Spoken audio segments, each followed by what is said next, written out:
अब देखें नल जो है ये नील वर्ड से निकला है। नील का मतलब होता है नकम्मा, बिल्कुल ही। अक्सर हम कह देते हैं कि फलां शख्स पढ़ाई में या काम में नकम्मा है, यानी वो बिल्कुल ज़ीरो है, उसे कुछ भी करना नहीं आता। तो नल वेक्टर ऐसा वेक्टर जिसमें मैग्नीट्यूड मैग्नीट्यूड का मतलब हमेशा जो है वो क्या होता है मैथमेटिकल वैल्यू। एम से मैग्नीट्यूड और एम से क्या होता है मैथमेटिकल वैल्यू। यानी इसके अंदर जो मैथमेटिकल वैल्यू है वो हमारे पास इक्वल टू क्या हो जाती है ज़ीरो हो जाती है।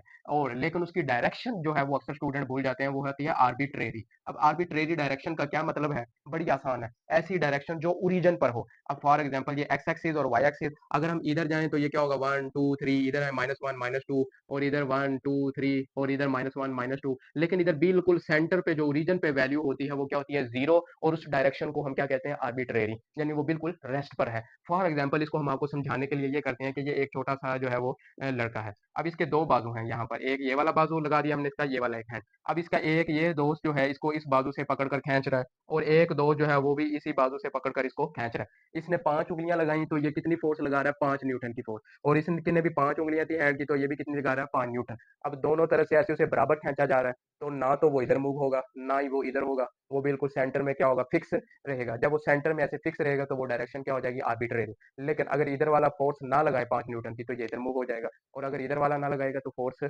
ये फिर इधर को मूव हो जाएगा। तो इस तरह से ये इसको आप समझ सकते हैं। तो फिर इसकी डिफाइन कैसे हुई? A vector whose magnitude is zero but arbitrary direction is called null vector। फिर दूसरी एग्जांपल इसकी हम एक और इस तरह से कंसीडर कर लेते हैं कि जैसे ये मार्कर है, इधर से हमने इसको फोर्स लगाई ऐसे 5 उंगलियों की तो ये इधर मूव हुई, इधर से लगाई तो ये इधर मूव हुई।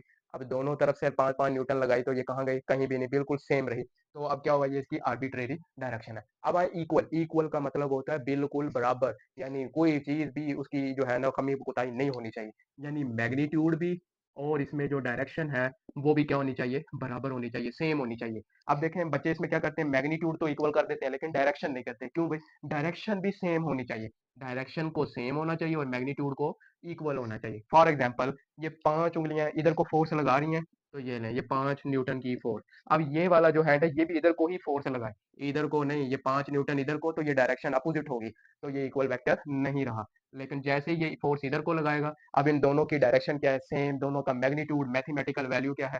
सेम। तो इस वजह से हम कह सकते हैं ये क्या है? इक्वल वेक्टर्स हैं। तो फिर डिफाइन कैसे हुई? The vector whose two vector whose magnitudes are equal and direction are same, यानी दोनों की डायरेक्शन क्या हो? सेम हो, तो उसको हम क्या कह देते हैं? इक्वल वेक्टर है। कैसे? फॉर एग्जांपल नल वेक्टर में क्या था? एक इधर से और एक इधर से, ठीक है। और अगर आपने इसमें डायरेक्शन सेम ना की तो वो वेक्टर फौरन जो है ना नल बन जाएगा। कैसे? फॉर एग्जांपल देखें मैग्नीट्यूड इस तरफ, ये 5 न्यूटन फोर्स, और आपने डायरेक्शन तो सेम नहीं की, तो फिर ये वाली डायरेक्शन क्या होगी? इधर, और ये क्या हो गया? रेस्ट पर, तो जीरो। लेकिन अगर डायरेक्शन सेम होगी तो 5 न्यूटन इधर और 5 ही ये इधर से, और ये डबल फोर्स लग जाएगी। तो two vectors are equal when they have the same magnitude and same direction.